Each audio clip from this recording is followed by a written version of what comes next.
আসসালামু আলাইকুম প্রবাসী ভাইরা, কি অবস্থা আছেন? বলো। এখন আজকে ফেসবুকে আসার কারণ আছে। তার কারণ হচ্ছে প্রবাসীরা কেন রেমিটেন্স দেয় না, ব্যাংকে টাকা পাঠায় না। বেশিরভাগ সময় প্রবাসীরা কেন টাকা ব্যাংকে পাঠায় না, কারণটা কি?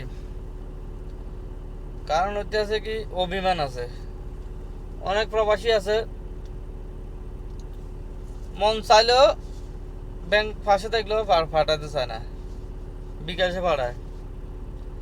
এক নম্বর কারণ কি বলতো, এক নম্বর কারণ বলা যেতে পারে, মানুষ যদি টাকা পাঠায় ব্যাংকে, একদিন আজকে পাঠালে 3 দিন পরে যায় টাকা পায়। বিকাশে পাঠালে এটা সাথে সাথে পাওয়া যায়। আজকে পাঠালে এখন পাঠালে এখন পাওয়া যাবো, সমস্যা নাই। ইমার্জেন্সি সরকার সর্বপ্রথম যে কাজটা করার দরকার, ব্যাংকে এই সমস্যাটা আগে দূর করা দরকার। এখন আজকে টাকা পাঠাইছে, প্রবাসীরা টাকা পাঠাবো, আজকে টাকা পাইবো, এই সমস্যাটা দূর করার প্রয়োজন আছে। নাম্বার 1।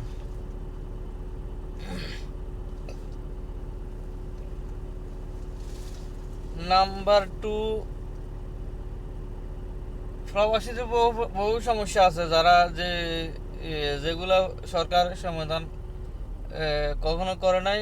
এবং আমরাও যারা আছি প্রবাসীরা, আমরা কখনো সমস্যা নিয়ে বা আন্দোলন করি নাই।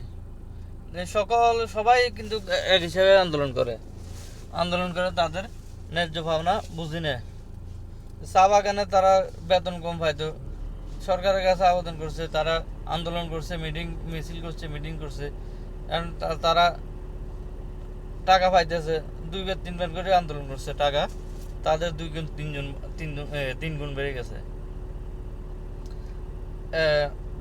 এখন আমাদের কেন সমস্যা সমাধান হয় না? এখন ধরেন কিছুদিন আগে যে সমস্যাটা হলো,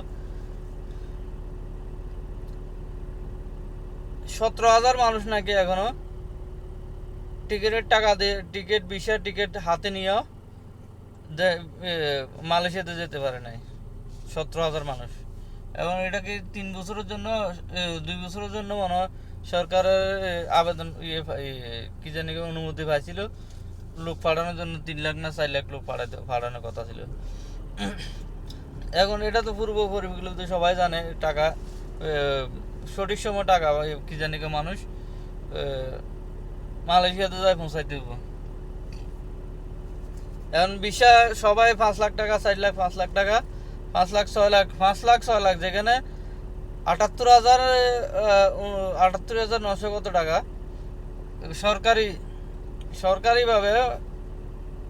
সরকারিভাবে যেখানে 78,900 টাকার মতন, 900 টাকা নির্ধারণ করে দিয়েছে যে এত টাকার মধ্যে মানুষ আমরা মালয়েশিয়াতে লোক পাঠাবো।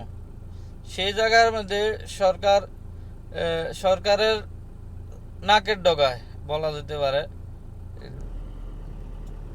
মানুষের কাছ থেকে লক্ষ লক্ষ টাকা নিয়ে গেছে। 6 লক্ষ 7 লক্ষ টাকা পর্যন্ত প্রবাসে যাওয়ার জন্য মানুষ দিছে।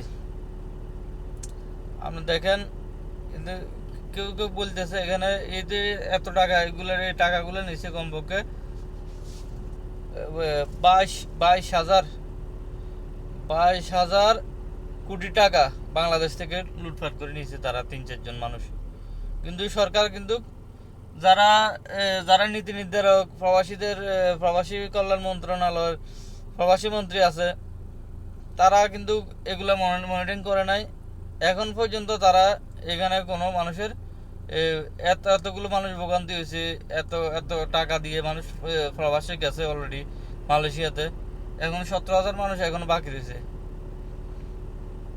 17,000 মানুষ এখনো বাকি রয়েছে। কিন্তু এখন পর্যন্ত সরকারে তেমন কোনো পদক্ষেপ নেয় নাই। মানুষগুলোরে পাঠানোর জন্য। একটা মানুষ 6 লক্ষ 5 লক্ষ 6 লক্ষ টাকা করে 5.5 লক্ষ থেকে 6 লক্ষ টাকা করে জমা দেওয়ার পরও তারা বিদেশে যেতে পারে নাই। এমনকি 30,000 টাকার টিকিট 1,20,000, 1,15,000, 20,000, 30,000 টাকা পর্যন্ত মানুষ দিছে, ঋণ করে দিছে, তারপরেও যাইতে পারে নাই। টিকিট মানে সোনার হরিণ, এক একটা টিকিট সোনার হরিণ। লুটপাট করছে, লুটপাট, কোটি কোটি টাকা লুটপাট করছে। সরকার সরকার সরকারের কোনো আমি দোষ দিতেছি না। আজকে আমরা যারা প্রবাসী আছি আমরা এক হইতে হইব। আজকে যারা আমাদেরকে লুটতে আছে, লুটপাট করতে আছে, আমরা তাদের বিরুদ্ধে দাঁড়াবো। আমরা আন্দোলন করব, অবশ্যই আন্দোলন করব। আন্দোলন না করলে আমাদের যে অধিকার আছে অধিকারগুলো আমরা অবশ্যই সরকার সরকারের মাননীয় প্রধানমন্ত্রী একবার বলছিল যে যাদের পেটে খিদে আছে তারা আন্দোলন করে অবশ্যই খিদে মিটাইব, তা আমার চাওয়া পাওয়া মিটাইব। অবশ্যই আমাদের মাটন আনতে হবো, ইনশাআল্লাহ মাটন আনতেছি। আপনারা সবাই আমার পাশে থাকেন, ইনশাআল্লাহ। আমি যাব। আমার বয়স কম, আমার মৃত্যুর ভয় নাই। আমার আমার ওয়াইফে একজন আছে, আমার মা আছে, আমার ভাই ভাতিজা 2জন আছে, ভাই আছে একজন বিদেশে প্রবাসে। আমার ভাই যে ইনকাম করে এটা তো চলে যাবে, ঘর দ্বারা মশালা হয়ে গেছে, সমস্যা না। আমার জীবন মরণের আমি চিন্তা করি না। যদি আমার দ্বারা যদি কেন আমার মৃত্যু দিয়ে যদি কেন এই দেশের কি যেন 1,20,00,000 সরকারে বলে, কিন্তু 1,50,00,000 অধিকও আমার মনে হয় হতে পারে প্রবাসী। যারা আগে থেকে আছে বা আগে থেকে যারা ক্যান্সেলে গিয়ে দেশে আছে, আমার মনে হয় 2 কোটির উপর মানুষ প্রবাসী অলরেডি আসা যাওয়া করছে। ঠিক আছে নি? তো এখন আমরা কিন্তু একটা শক্তি। 1,20,00,000 100 সরকার যেটা বলছে 120 কোটি মানুষ ধরেন, আরো 10 বছর ধরে আমরা শুনি 1,20,00,000 মানুষ প্রবাসে আছে। এখন গত 5-6 বছর ধরে প্রতি বছরে 5 থেকে 6 লক্ষ মানুষ প্রবাসে যাইতেছে। সৌদি আরবে, শুধুমাত্র সৌদি আরবে প্রতি বছরে 5 লক্ষ থেকে 6 লক্ষ মানুষ আছে। তাহলে 5-6 বছর ধরে যদি কোনো আসে 530, তাহলে 150 কোটি মানুষ অলরেডি ক্রস করে গেছে প্রবাসে যাওয়ার। এবারে যে এখন আমরা 150 কোটি 120 কোটি ধরেন 120 কোটি মানুষ যদি আমরা যদি এক হই আন্দোলন করি, সরকারকে আমাদের দাবি দাবা মানি না যাইতে পারবো। আজকে 17,000 মানুষ পথে বসে গেছে, মৃত্যুর কি জানি একজন মানুষ মৃত্যুর হুমকি দিছে, সরকার কিন্তু কারো পাশে দাঁড়ায় নাই। মৃত্যুর হুমকি দিছে যারা মানুষ বলতেছে আমি দেশে গিয়ে কি করব, লক্ষ লক্ষ টাকার ঋণ নিয়ে আমি বিদেশে যাওয়ার জন্য করছি, রওনা দিছি। এখন যদি আমি দেশে না যাইতে পারি, বিদেশে যদি আমি না যাইতে পারি, তাহলে আমার কি হইব?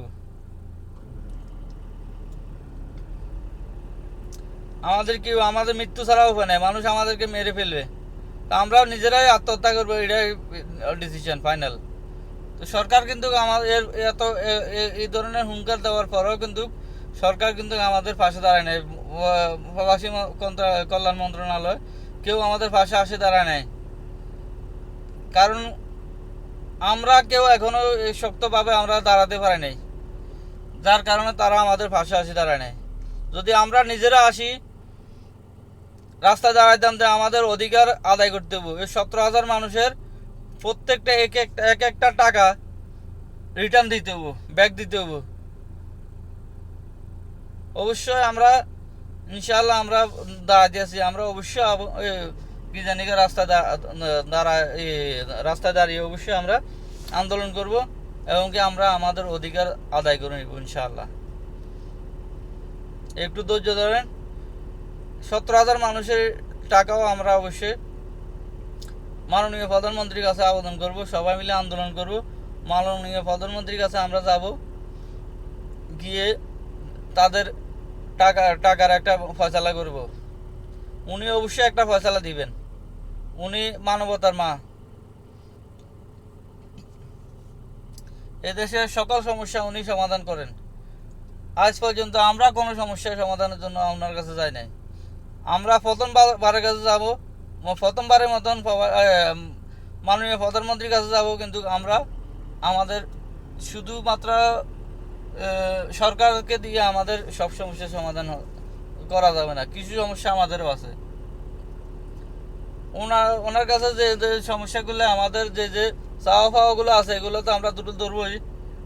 তার পাশাপাশি আমাদের কিছু সমস্যা আছে, আমাদের কিছু কি আন্দোলন করার জন্য কিছু আমাদের আমরা সবাই মিলি একজোট হওয়ার জন্য আমরা সবাই মিলে ইনশাল্লাহ একটা সংগঠন তৈরি করার প্রয়োজন আছে। আমরা অবশ্যই একটা সংগঠন তৈরি করব, যে সংগঠনের মাধ্যমে দেশের যত মানুষ বিপদে পড়বো, প্রবাসী যারা, আচ্ছা এতটুকু পর্যন্ত।